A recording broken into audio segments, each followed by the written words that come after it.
Well, this is going to be my healthcare vlog for tonight. It comes as no surprise to me that many people out there in the public seem to be totally confused as to the difference between single payer and a public option. As a matter of fact, the differences are vast, and you're not being told in the mainstream media what these differences are actually about. So first of all, and this right up front, single payer is completely off the table, both in the House and in the Senate at this point. It has been excluded from the start. It's no longer on the table. So you may as well just realize this before we even go any further. And the single payer option meant that every American would have the chance to purchase a public option, right? A public option to healthcare, taxpayer funded by us and by everyone else, to where the uninsured as well as the underinsured, people with crappy health policies, insurance policies, would be covered no matter what. You know, no more exclusions in terms of pre-existing conditions and so on. Everyone would be able to have affordable health care in America. Non-essential procedures would be put on the back burner. Any emergency care would be automatically covered. Any urgent care would be covered. Any serious condition would be covered under single payer. Now, the public option, and this is where people get confused, is an entirely different thing. The public option, in terms of both the Senate and House bills, is a completely different animal. What the public option entails is this. The public option is only going to cover only those without any kind of insurance whatsoever. So, and even this option is being opposed by most Republicans and for that matter, most Democrats in the Senate. The House bill is somewhat more generous, I believe, but this is not the answer to systemic problems.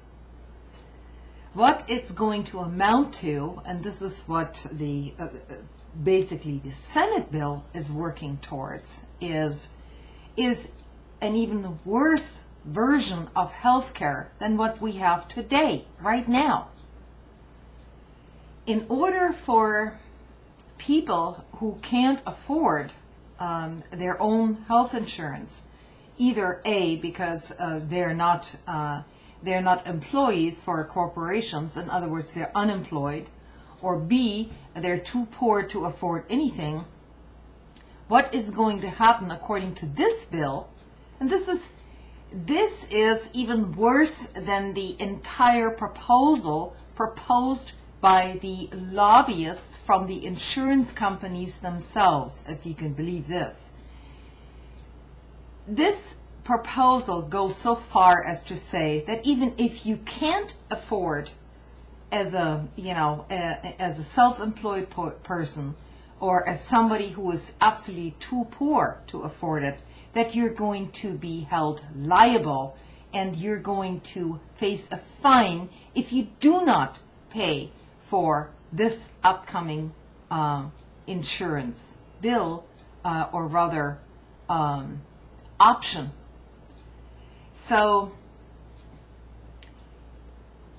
the option on the table on the Senate will force you to buy your own insurance, and if you don't do it, you're not in compliance with the law. Furthermore, you're going to be fined. You're not going to get any more tax credits.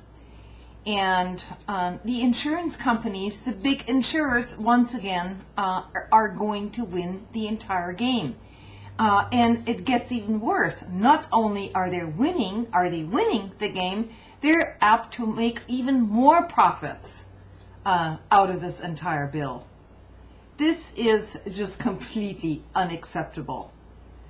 And the House bill is a bit more generous, but if we're talking about reasonable coverage for every American citizen in terms of health care, just remember, this has just all been completely taken off the table. No matter what the rhetoric is that you hear out there, you need to read the details of these bills. And I've read some of these details, and it is just basically mind-boggling. I know we're all complaining, but at some point, people are going to be basically left out in the street if these bills come to pass. And as more and more people join the unemployment rolls, and as your insurance sponsored by your employer is no longer going to be available, COBRA laws or not. I mean, it doesn't make any difference if you have COBRA or not. If you cannot afford those premiums for a single person without any medical problems at all, it's going to cost you at least $300 a month. And this is as, no health problems. With a family of, let's say, 2 or 3 people with one pre-existing condition, the minimum for that kind of insurance, COBRA, is going to be $800 or more a month. Now, how are you going to afford this kind of a premium when you're unemployed, when you don't even have a job, no income? And your whatever 401k plan has just been diminished 1/3 or 1/2, and you're just basically wondering what the hell is going on. Well, what's going on in the Senate today is against the American people. That's all I have to say. It is completely against our values. These people are not standing up for us. And I have even talked to some quite liberal senators, you might say, and their staffers in the Senate, and they are undermining us all. They want us to believe that a single option payer thing is completely unaffordable. But at the same time, these very same people are voting in for more military defense spending, billion-dollar budgets to bail out the military-industrial complex, including the crooks on Wall Street, basically on a 4-month rotation.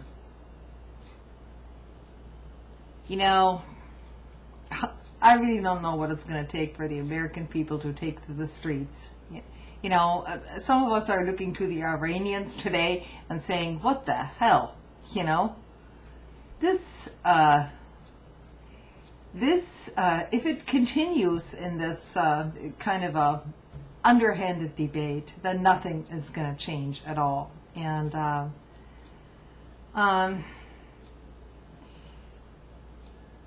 the people up on the top are counting on our complacency to get bad enough to where we don't, we have no more voices, except maybe for Twitter. You know how that's going to work out? That's going to be just great. Human interest stories,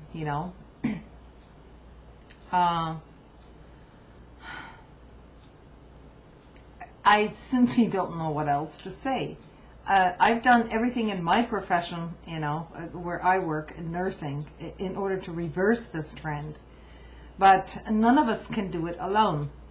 If California, the state of California, is any example, then that's where the entire country is headed, by the way. And people will get angry, and once the anger boils over, there's going to be much unjustified violence against the very people who tried to fight back and didn't succeed.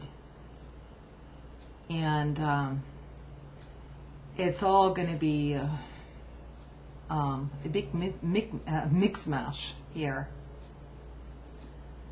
Yeah, the omens aren't good, people.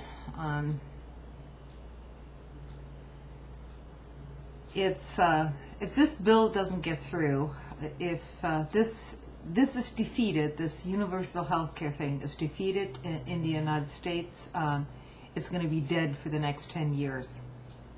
And if you think your middle class status is declining now, just wait and see. Good night.